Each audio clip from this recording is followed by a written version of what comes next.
일본 영어 머스터딘의 고육준 선생입니다. 빈칸 추론 풀이법 정말 많죠. 빈칸 추론은 풀이법이 필요 없는 대표적인 것 중에 하나입니다. 그러나 풀이법이 있는 것처럼 그렇게 연기를 하는 것은 전 연기라 보는데요. 그 이유는 학생들이 어려워하기 때문에 그 방법을 제안했을 때 뭔가 있어 보이거든요. 그러나 사실 빈칸 추론은 몇 문제 빼놓고 대부분 다 쉽습니다. 근데 가장 어려운 오답률 1위 문제의 특징은 빈칸 추론이 어려운 것이 아니라 그냥 그 지문의 단어가 어려운 거예요. 특히 빈칸에 주어진 단어가 어려운 경우도 있고 또는 문장의 해석이 어려운 경우가 있고 결국 독해력의 문제 또는 어휘 문제로 봐야 돼요. 빈칸 추론은 추론의 문제가 있는 게 아닙니다. 그러나 그렇게 말하면 본인들이 어떻게 그것을 처리해야 될지 학생들에게 해결책을 제시해야 될지를 모르기 때문에 그것이 뭔가 있는 것처럼 여러분들에게 제시해야 또 혹하잖아요. 그러나 그렇지 않다는 걸 아셔야 됩니다. 자, 그러면 아무리 여러분들이 그 제시법을 갖고 풀어봐야 해결되지 않습니다. 그래서 빈칸 추론 풀이법에서 너무 많아서 제가 다 뭐라 할 수는 없지만 다 적을 수는 없지만 뭐 대표적으로 몇 가지 적어본다면 뭐 저도 사실 많이 했던 기법 중에 하나입니다. 옛날에 빈칸 추론 풀이법에서 지문에서 근거를 찾자. 당연한 거죠. 뭐 지문에서 근거를 찾지 여기서 어디서 찾겠습니까? 당연히 이걸 찾는 거고 이건 뭐 상식적 이야기죠. 사실적 추론하자. 상상하지 마자. 이 안에 있는 내용을 집어넣지 상상하지 마. 이 말도 틀린 거예요. 상상도 하셔야 됩니다. 절대 아닙니다. 상상해서 풀어야 될 문제도 있습니다. 그러니까 A는 B고 B는 C다. 그러니까 C 다음에 D 나오는 거 자연스러운 거죠. 이걸 상상이라 말할까요? 아니면 사실이라 말할까요? 이건 상상과 사실을 명확하게 구분하기 쉽지가 않아요. 이것 자체가 이제 코미디인데 뭔가 사실인 것처럼 저희도 문장 보여드릴게요. 왜 이런 것들이 맞지 않는 건지를. 패러프레이징, 반복되는 문구. 그쵸? 반복되죠? 찾으면 뭐 하시게요? 빈칸에 들어가는 이 내용이 선택지에서 나오는 내용이 단어가 어려운걸? 단어가 어려운걸? 그럼 어휘 문제죠? 이런 걸로 해결될 수 있는 문제가 아닙니다. 제가 말씀드린 건 분명 빈칸처럼 모든 문제가 아니에요. 빈칸처럼 다 쉬워요. 딱 한 문제, 난이도 높은 문제 있습니다. 이 문제가 해석이 어렵거나 아니면 빈칸에 있는 단어가 어렵거나 둘 중에 하나예요. 이런 거 다 쓸모 없습니다. 대부분 어휘 문제단 말이에요. 어찌 보면 완벽한 독해 문제라고 볼 수 있겠죠. 우리나라 학생들이 불쌍한 이유는 이런 쓸데없는 것들에 시간을 소비하고 있다는 거예요. 본인의 영어 학습의 근본적인 문제를 해결하는 게 아니라 어떠한 변방의 변두리의 문제를 변방의 어떤 풀이법을 가지고 접근하다 보니 학생들이 불쌍한 거예요. 그는 어른들이 할 짓은 아닙니다. 그런 어른들이 그런 짓을 하고 있죠. 자, 이 문제 한번 시간 있으시면 풀어보시고 들어오시고. 자, 이 문제는 2020년 고2 심내 절대 고3 학생들도 당연히 틀릴 수 있는 문제입니다. 빈칸 32번 오답률 1위 75%가 틀렸어요. 이 말은 선택지를 풀었던 학생들도 찍어서 풀었을 수 있다는 거예요. 맞힌 학생, 진짜로 맞힌 학생은 아닐 수 있다는 얘기죠. 왜 그러냐? 자, 보시면은 1번의 선택지 오답률 이걸 찍은 사람, 이걸 정답으로 찍은 사람이 7.5%였어요. 이건 확실히 아니거든요. 그래서 알았을 것이고, 그 다음에 2번이 35%예요. 3번이 24%, 그 다음에 28%, 그 다음에 5.3%. 당연히 얘는 아니야 라고 확실히 지울 수 있는 것들 당연히 주죠. 요 세 가지에서 학생들이 헷갈린 거예요. 이거 왔다 갔다 한 거죠. 자, 이럴 땐 뭐가 문제냐? 해결을 하기 위해서 자, 위에 문장에서 답을 찾아야 돼. 알겠지? 이 생각 자체가 의미가 없어요. 그러나 하겠습니다. 사실적으로 생각하지 상상하지 마. 아니, 상상에 상관없어. 세 번째, 패러프레이징 반복되거든. 아니, 이 문장에선 쓸모없어 다. 어떤 건지 우선 다 말 안 할 테니까 한번 풀어보시고 들어오시면 좋겠습니다. 한번 여러분 직접 느끼셔야 내가 뭔가 빈칸 추론을 어려워하는데 문제가 이런 건 몰랐구나가 아니에요. 그냥 어휘가 문제가 있는 거예요. 왜? 난이도가 높은 어휘가 나왔기 때문이에요.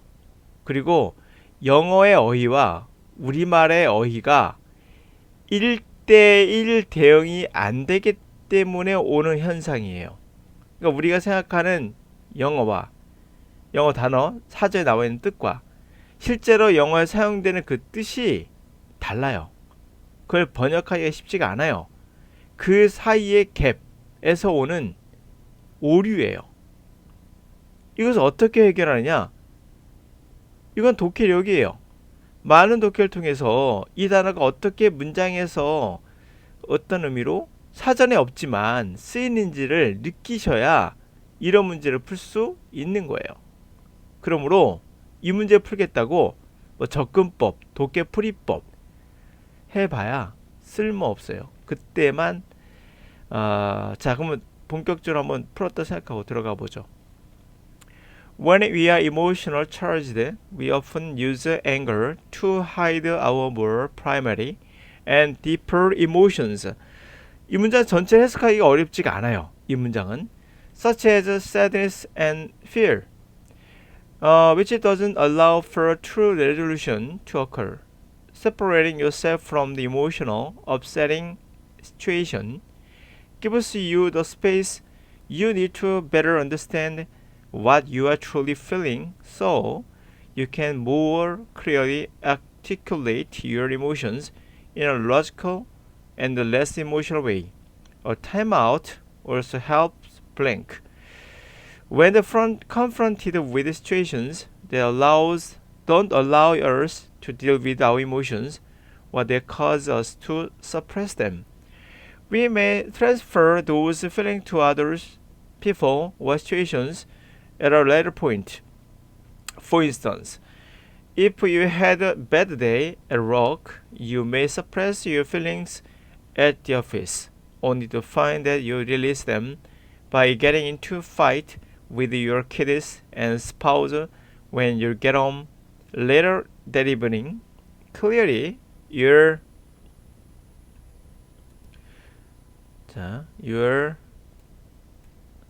anger didn't originate at home, but you release it there when you take the appropriate time to digest and analyze your feelings.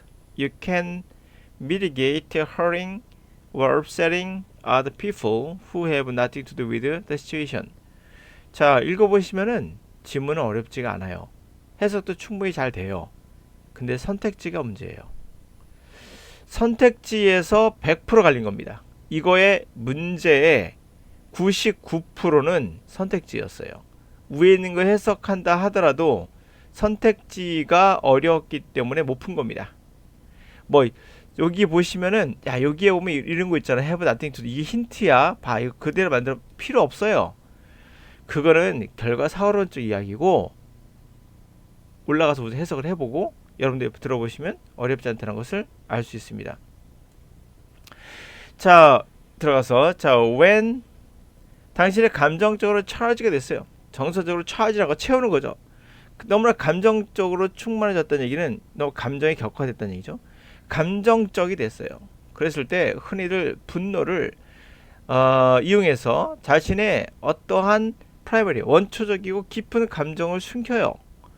이를테면 뭐 슬픔이나 분노, 뭐 두려움 같은 거, 그것이 진정한 레졸루션 해결책이 일어나는 걸 허용하지 않아요.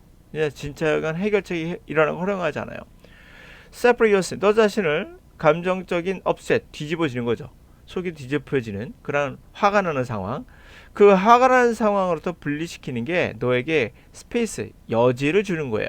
당신의 이해하기 필요한 뭔가 우리가 진정을 느끼고 있는 것을 이해하는데 필요한 여지가 있겠죠.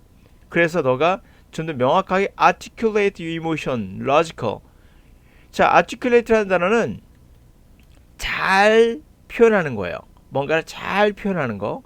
너가 좀 더 명확하게 잘 감정을 표현하는데 논리적이고 덜 감정적인 방식으로 잘 표현할 수 있게 되는 거예요. 그러면 이해가죠? 진정한 감정을 알고 자신의 감정을 알고 이해하면 그러겠죠.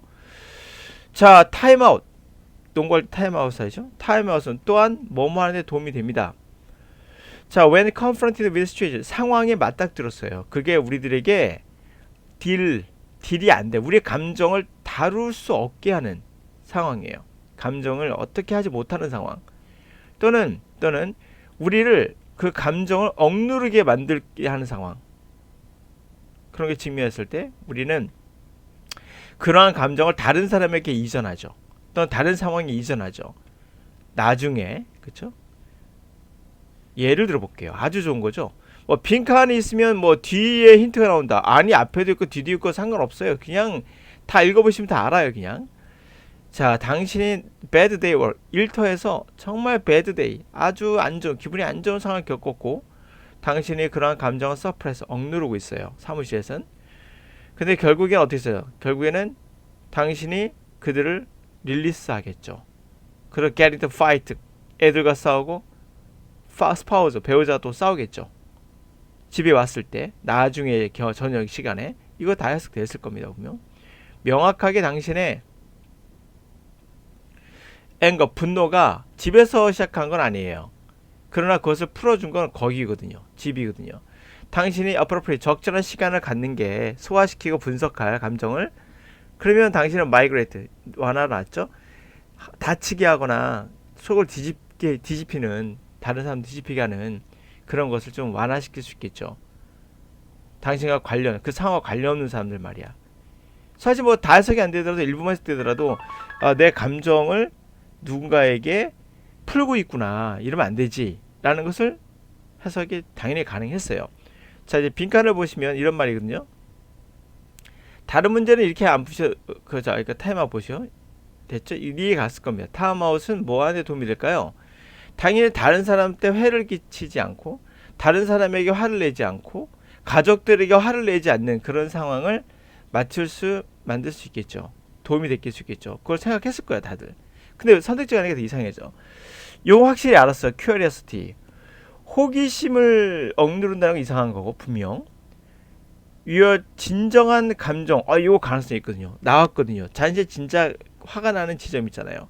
그 감정에 마스크를 씌운다는 것은 도움이 된다는 것과 어울리지가 않아요. 그래서 막 망설였던 흔적이 보여요. 보니까. 그 다음에 spare, 여분, innocent, 무죄, bystand, 구경꾼. 아니, 가족이 구경꾼이야? 무고한 구경꾼이야? 가족이? 왜 가족이 구경꾼이야? 여기서 슬쩍 말리는 겁니다. 그 넘어가는 거죠. 이모셔널, 감정적 행동 괜찮아. 그것을 자극한다. 여기 28% 나왔거든요. 도움이 된다고는 아닌데 자극한다. 이거 좀 이상해. 이거 확실히 뭐 건강하지 못한 그런 관계를 확립한다니까 좀 이상하고, 맞는 것 같기도 하고. 가장 흔들리는 건 여기에요. 왜요? 진정한 감정에 관한 이야기였거든요. 감정에 관한 행동, 감정적 행동, 진정한 감정, 이게 화제거든요. 소재가 맞아요. 그러니까 얘네들이 왜 이걸 선택했냐면 바로 풀이법 때문이에요. 이게 풀이법이 완전 쥐약인 거예요. 풀이법에 여기서 소재가 뭔지 찾아봐. 소재가 뭐야? 감정이잖아. 감정. 진정한 너의 감정. 여기는 감정이라는 말 없어. 그치? 진정한 감정. 뭐 이렇게 들어간 거예요. 정답 3번이에요. 이제부터 얘기를 할게요. 이거는 풀이법 다 소용없고요. 원래 난이도 높은 한 문제는 꼭 이렇게 나가요. 스페어라는 단어 몰라서 그래요. 두 번째, 바이스탠드를 잘못해서 그래요. 우리말에 바이스탠드 사전 뒤져보면은 구경꾼이라 나와요. 맞습니다. 구경꾼 나와요. 영어로는 정확한 말이기도 하며 아니기도 해요. 미국 사람에게 바이스탠드 구경꾼이라는 말도 있지만, 내가 그랬죠. 영어는 우리말과 1대1 대응이 되지 않는다고요. 바이스탠드는 옆에 있는 사람이에요. 관계없는 사람의 뜻이라고요. 무고한 관계없는 사람을 이렇게 되면 이해되셔요. 무고한 관계없는 사람, 그 일과 관계없는 사람. 가족도 되죠. 그렇죠? 사건 사고에 어떤 현장에 없던 사람이에요. 참여하지 않은 사람. 무고한 그냥 옆에 관계 없는 사람, 옆에 있는 사람을 스페어가 또 이게 또 이제 핵심적인 단어예요. 스페어 타이어란 말 들어보셨죠? 여분이란 뜻도 돼요. 그리고 스페어란 말은 아낀다 뜻, 스페어 타임. 그래서 아끼다는 말도 돼요. 여러분 아끼다에서 나오는 게 굉장히 다양한 의미가 나와요. 자, 스페어란 말이 미국 사람이 느끼는 건 아껴놓은 거예요. 그래서 아끼다가 나오기 때문에 누군가를 지켜준다, 누군가를 다치지 않게 해준다, 누군가의 감정을 불편하게 하지 않아준다, 누군가를 지켜준다, 누군가를 죽이지 않고 살려준다, 여러 가지 형태로 나가기 때문에 영어 스페어라 우리말이 1대1 대응되는 단어는 없습니다. 여기서는 무고한 bystander, 옆에 있는 사람을, 됐죠? 아무 죄 없는 무고한 옆에 있는 사람에게 해를 끼치지 않게 한다 뜻이에요. spare, 해를 끼치지 않다. 그 사람을 지켜준다, 아껴준다. 그래서 이거 딱 설명 들어가는 순간 100% 여러분들은 아, 이제 확실히 알겠다가 되죠. 그러면 이제부터 갈게요. paraphrasing, 반복되는 문구. 다치지 않게 해준다, 다치지 않게 해준다. 아무 의미 없는 거예요. 사실적 이해? 우리 사실적 이해 다 했어요. 이게 뭐가 어렵습니까? 지문 쉽죠? 이제부터 패러프레이징 보여줄게요. 뭐 사실적 이해, 뭐 그런 개뿔 같은 이야기 한번 보여드릴게요. 여러분이 아셔야 되고요. 감정적으로 화가 났어. 그러면 감정을 누구한테 풀어? 나왔거든요. 여기 보면 이렇게 보시면 뭐 감정적인 것을 뭐 드러내서 자기의 해결을 못한다. 누군가 무고한 그들 억눌러서 감정을 다른 사람에게 전이한다. 그게 예를 들면 가족이다, 가족이 될 수 있겠다, 이런 얘기로 쭉 나오는 문장 전체를 빠르게 쭉 해석하는 게 정답이에요. 이거 하지 말라고 하더라고. 쭉 해석하지 말라고 하더라고. 그거 답고르지 말라고 하더라고. 정신 나간 거 아니야? 미친 거 아니야? 미안해요. 이거 화를 내서. 그러나 그거 아닙니다. 잘못된 방법이에요. 문제는 그게 아니라 쭉 읽고 나서 선택지를 고르는데 여러분의 어휘력과 독해력에 문제가 있으면 선택지가 틀릴 수밖에 없어요. 스페어를 모르면. 바이스탠드를 구경꾼으로만 알고 있는 분들에겐 틀린 거예요. 강사들 해설을 보니까 바이스탠드를 구경꾼으로 넣어놨더라고요. 반은 맞고 반은 틀려요. 구경꾼? 아니, 가족이 구경꾼이에요? 여러분, 가족이란 말이, 구경꾼이란 말이 왜 여기서 학생들이 바이스탠드를 못 골랐냐면 가족이 나왔는데 어떻게 구경꾼이냐. 우리가 이해가 안 가는 거예요. 상식적으로. 이거는 구경꾼이 아니라 누차 말씀드릴게요. 구경꾼이란 말도 가능해요. 옆에 있는 사람이니까. 근데 가족도 옆에 있는 사람이잖아요. 그 일과는 관련이 없는 사람이니까. 그게 옆에 있는 사람이에요. 됐어요? 그러면 이해가 되죠. 스페어란 거 다치지 않게 해주는, 아껴주는 거예요. 결국 타임아웃이 당신 옆에 있는 무고한 사람을 아껴준다는 거예요. 그 사람들 지켜준다는 거예요. 그 사람들 다치지 않게 해준다는 거예요. 자, 뭐 이렇게 얘기해도 뭐 믿지 않을 거니까 이 정도는 마무리하죠. 그래서 저는 죽을 때가 아니라 계속해서 얘기를 할 거예요. 너희들이 듣고 있는 거 가짜야. 계속 얘기할게요. 너희들이 듣고 있는 거 가짜야. 이거 다 가짜야. 짐을 근거 찾았어. 보셨잖아요. 우리 찾았거든요. 확실해요. 100% 맞는 거예요. 그거 사실적으로 다 했어요. 상상하지 않아도 돼요. 패러프레이징 했어요. 반복됐거든요. 다른 사람에게 피해를 끼치지 않는다, 가족에게 피해를 끼치지 않는다, 나왔어요. 나오면 뭐합니까? 선택지가 어려운데요. 선택지가 뭐가 어려운데요? 어휘가 어려운데요. 어휘가 왜 어려운데요? 사전을 단어장에 없으니까. 단어장에 나오는 바이스탠드는 구경꾼이거든. 근데 실제로 그렇게 안 쓰이거든, 이 단어가. 독해에서는 하다 보면 알아요.